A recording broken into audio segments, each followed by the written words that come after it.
Tenho certeza que você já olhou pro escudo do Tottenham, viu uma galinha em cima de uma bola e perguntou que diabos é isso? Ou teve a curiosidade de saber por que tem crianças mamando numa loba no escudo da Roma? Então senta bem relaxado aí que hoje a gente vai explicar pra vocês o significado por trás dos escudos de 22 grandes clubes europeus.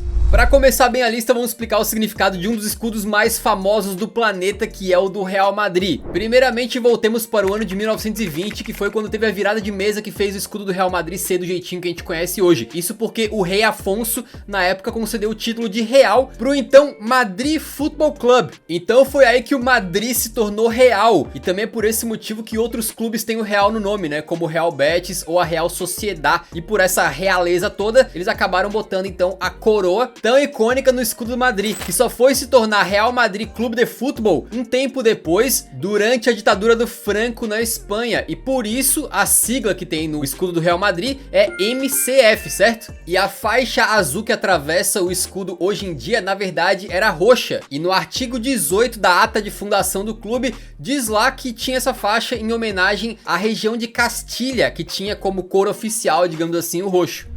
E do Real Madrid pro Barça, o escudo do Barça acaba falando um pouco por si só, né? No canto superior esquerdo, por mais que pareça ali a bandeirinha da Inglaterra, na verdade é a cruz de San Jordi, o padroeiro da Catalunha. Enquanto no lado superior direito tem a senieira, que é aquela bandeirinha bem famosa da Catalunha, que é uma combinação de cores muito utilizada pelo clube, inclusive em uniformes, então mostra essa ligação forte com a origem deles na Catalunha. Por fim, na parte de baixo tem uma bola de futebol das antigas e as cores oficiais do clube, o azul e o grená. E sobre as cores a gente já explicou em outro vídeo, mas basicamente foi revelado que pessoas que foram fundamentais no início do Barça estudaram numa escola inglesa chamada Merchant Taylor, e lá eles tinham um time de rugby que usava essas cores aí do Barcelona. Então provavelmente essas cores foram apresentadas pro Joan Gamper, né, fundador do clube aí do Barça, e ele deve ter aceitado numa boa porque ele também tinha atuado como jogador no Basel da Suíça, que usava alguns tons semelhantes.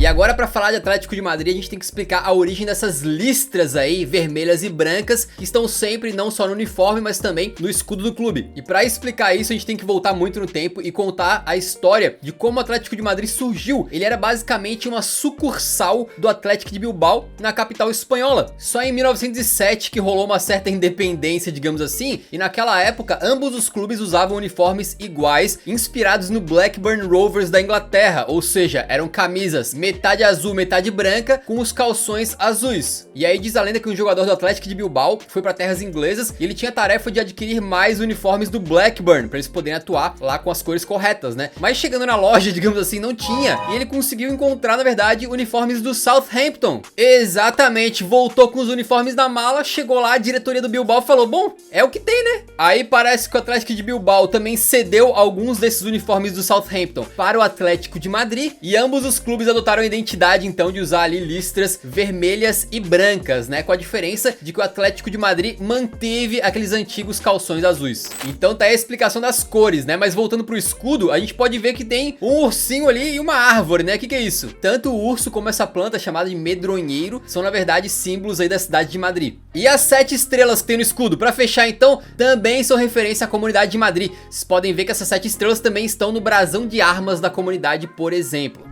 Saindo da Espanha, vamos para a Alemanha falar do Bayern de Munique, e o logo deles tem esses tradicionais losangos brancos e azuis, que é uma estampa bem diferente, né, mas tem uma explicação. Essa combinação veio do brasão da dinastia Wittelsbach, que governou a região da Bavária de 1180 até 1918, exatamente por mais de 700 anos, e esses losangos também estão presentes, por exemplo, no próprio brasão da Bavária, certo? E no escudo do Borussia Dortmund você já deve ter visto, tá escrito BVB09, e por que isso se o clube chama Borussia Dortmund? Eu te explico, não é nada complicado, se liga. É que o nome completo do clube é esta palavra aí na tela que eu me recuso a falar porque é impossível. Beispielverein Borussia 09 e.V. Dortmund. Que numa tradução ao pé da letra meio que significa clube de esportes com bola. A segunda palavra então é Borussia, que é uma palavra em latim para o antigo reino da Prússia. O 09 vem de 1909, ano de fundação do Borussão. O EV remete ao status legal do clube, né? Quase como se fosse um LTDA, vai aí, que a gente usa no português. E por fim, Dortmund é o nome da cidade onde o clube nasceu, obviamente. Portanto, se você pegar esse nomezão inteirinho, você consegue tirar um BVB09 dali. E tá aí, esse é o logo. Isso é complicado porque a gente não fala alemão, porque se fosse em português todo mundo entenderia na hora, né?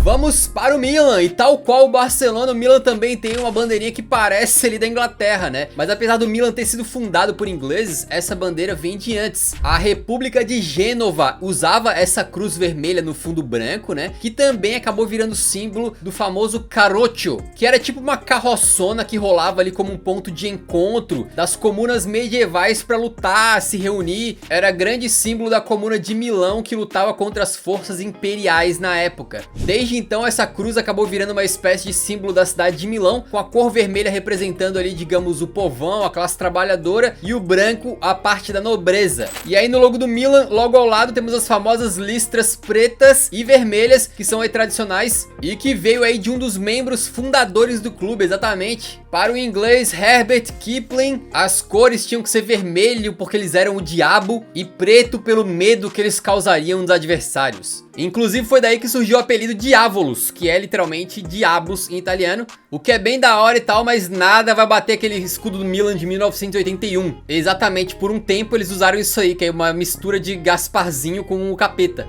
E o escudo da Inter de Milão? Cara, ele é meio que autoexplicativo, você pode ver dentro dele ali as iniciais do nome do clube, né? Football Club Internazionale Milano. Dentro de um círculo dourado, e de acordo com o clube, as cores também foram escolhidas aí para falar um pouco do universo interista, em que o dourado significam as estrelas, o azul remete ao céu e o preto remete à noite. Um significado certamente muito mais fofinho e simpático do que o rival, né? Agora, em 2021, o escudo da Inter passou por uma espécie de harmonização facial que deu errado, foi para uma versão mais minimalista, em que o dourado sumiu e apenas as iniciais I de Internazionale e M de Milano acabaram ficando, as outras duas se escafederam. E aí ficou parecendo essa marca de carro aí, velho. Vamos agora pro escudo do Napoli, que sinceramente, cara, qual que é o segredo? Olha isso aqui, qual que é o segredo disso? Não tem segredo, amigo. É um N de Napoli e acabou. E o azul diz a lenda que é provavelmente inspirado na cor das águas do Golfo de Nápoles, tá aí. E vamos agora pra velha senhora, a Juventus, cara. Tinha esse logo aí que vocês estão vendo, que a galera gostava bastante, mas eles também passaram por uma modernização em 2017, e a gente tem que falar do moderno, então não tem jeito. Antes de chegar nele, vale lembrar que as cores da Juventus são branco e preto, por causa também que eles foram buscar uniformes lá na Inglaterra, conseguiram ali as peitas do Notts County, que na época já adotava o preto com branco, e assim eles ficaram também, beleza? Mas esse logo moderno e minimalista que vocês estão vendo tem uma explicação muito simples. A listra preta da esquerda, obviamente, é um J de Juventus, e a listra preta da direita faz referência ao formato do Scudetto, sacou qual é? Portanto, assim, simbolizando a vitória, né? Simbolizando as conquistas pra Juve. Até hoje tem gente que olha esse logo aí e fica aterrorizado, né? Não gosta. Queria saber qual que é a sua opinião.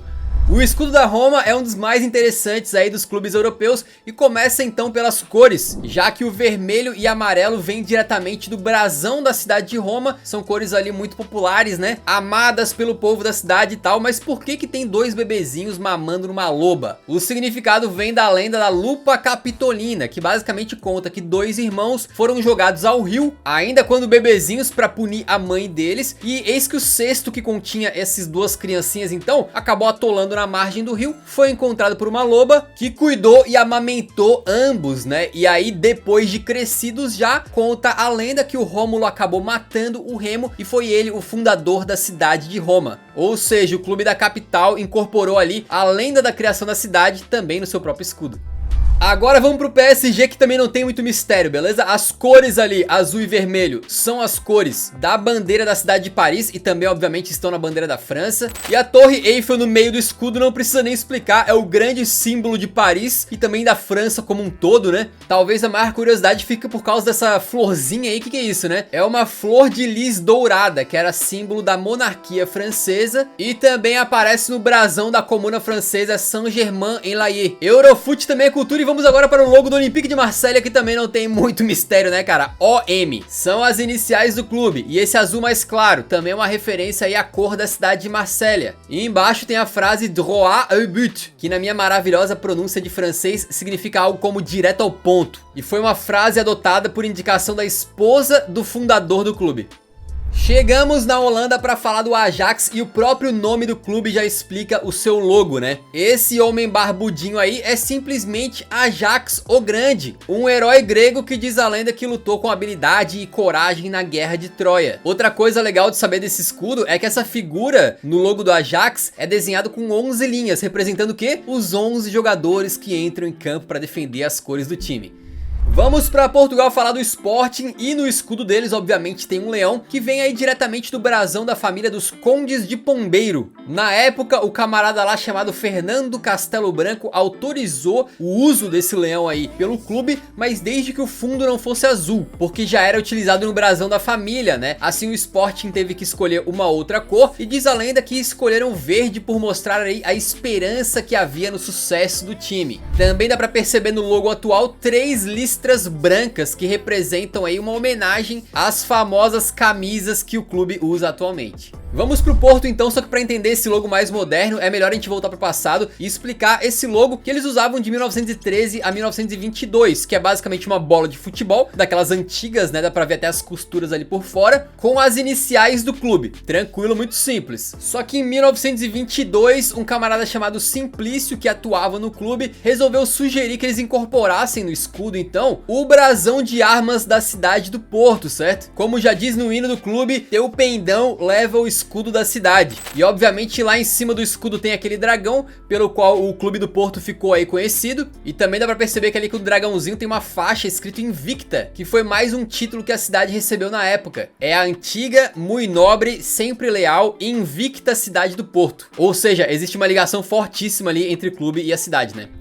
Outro clube com referências muito da hora é o Benfica, e a gente pode ver de cara que existe no escudo deles uma roda de bicicleta, que é uma homenagem a uma das primeiras modalidades do clube, que foi o ciclismo. Dentro da roda tem um escudo com as cores branco e vermelho, que representam alegria, colorido e vivacidade, além de uma bola de futebol e as iniciais do clube. E na parte de cima do escudo, aí sim o símbolo maior do Benfica, né? A famosa águia ali com as asas abertas, que representa aí autoridade, força, vitória e orgulho. E embaixo do animal tem a frase E pluribus unum, que a tradução seria mais ou menos de muitos um, referente ao espírito ali de família e união que caracterizou a criação do Benfica. Os caras foram poéticos nesse logo aí, hein? Vamos pra Inglaterra e com o Liverpool a gente sempre lembra daquele passarinho com um negocinho na boca ali, né, que é aquilo. O pássaro chamado de Liverbird é presente desde o início do clube por ter feito parte do primeiro brasão da cidade de Liverpool. Vale lembrar que esse passarinho aí é uma criatura mítica que não existe de verdade, beleza? E o curioso é que ele tem no bico uma espécie de alga, o que faz ali uma brincadeira com o nome da cidade, que Liverpool no inglês antigo significava algo como água lamacenta. No escudo também tem a famosa e icônica frase aí que os torcedores do Liverpool sempre cantam, né? You never walk alone, que é uma frase dita em uma música antiga, lançada lá em 1945 e que foi adotada, obviamente, pelos torcedores. As tochas ao lado são as chamadas chamas eternas, em homenagem póstuma aí aos mortos na tragédia de Hillsborough, quando 96 torcedores faleceram naquele evento trágico, numa partida entre Liverpool e Nottingham Forest em 1989. Por fim, o ano de fundação do clube também aparece, beleza? Então agora você pode olhar esse logo complexo do Liverpool, cheio de detalhes, e saber explicar tudo, cara. Jamais diga pra alguém que você tava vendo um vídeo no YouTube, não, você tava estudando cultura, geografia e história.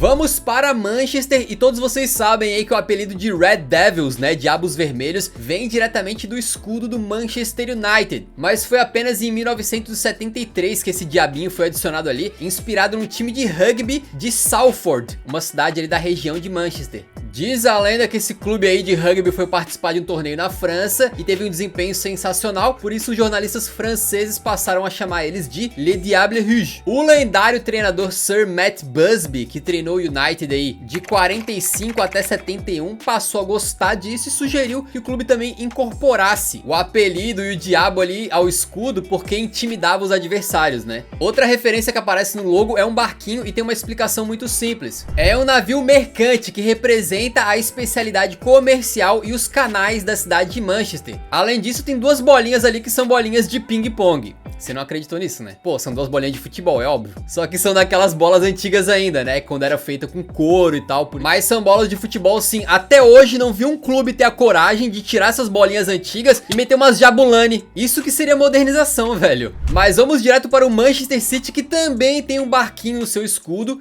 E o motivo é praticamente o mesmo, né? É o navio de Manchester, que representa bem a cidade por ser um ponto aí histórico de trocas comerciais. Além disso, embaixo do navio ali tem 3 listras azuis que representam os 3 rios mais importantes para a cidade: o Irwell, o Medlock e o Irk. Além dessas 3 listras também estarem no brasão da cidade de Manchester. E a rosa vermelha simboliza a conexão que o clube tinha com o condado de Lancashire, do qual a cidade já fez parte, beleza?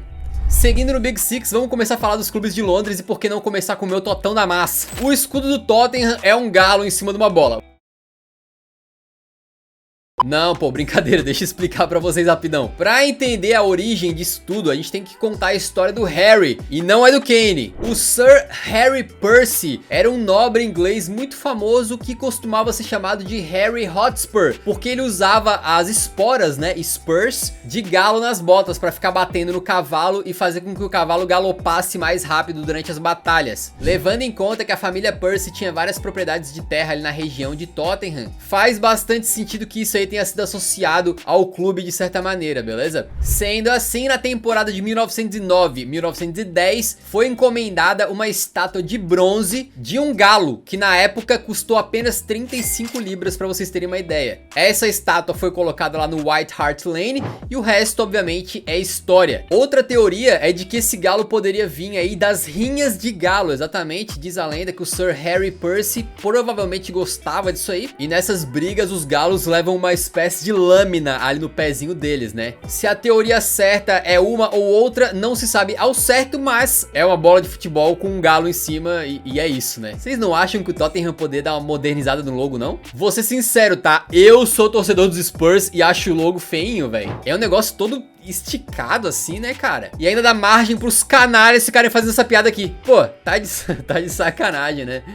Vamos pro penúltimo então, que é esse escudo do Chelsea que todo mundo conhece, né? Tem um leão dentro com uma linguinha pra fora, e de onde que vem isso? Ele é referente ao brasão do Conde Cadogan, que era presidente do clube na época e também tinha o título aí de Visconde de Chelsea. Aquelas rosas ali ao redor são rosas que representam aí a Inglaterra, né? São símbolos do país, e as bolas ali obviamente representam bolas de futebol, né? Isso aí é óbvio.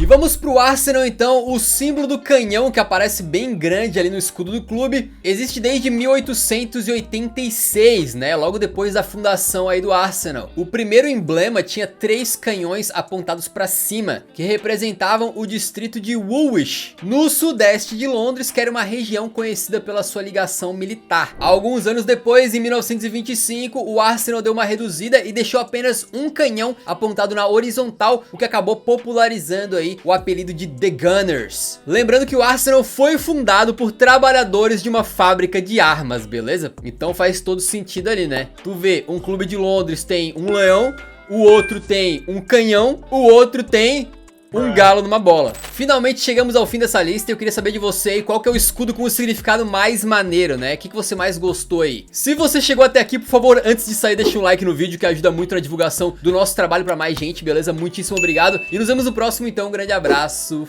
Falou!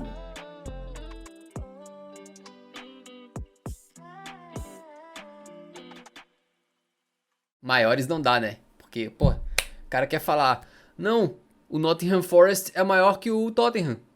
Tem ou não tem argumentos? Claro que tem. O cara tem argumentos, então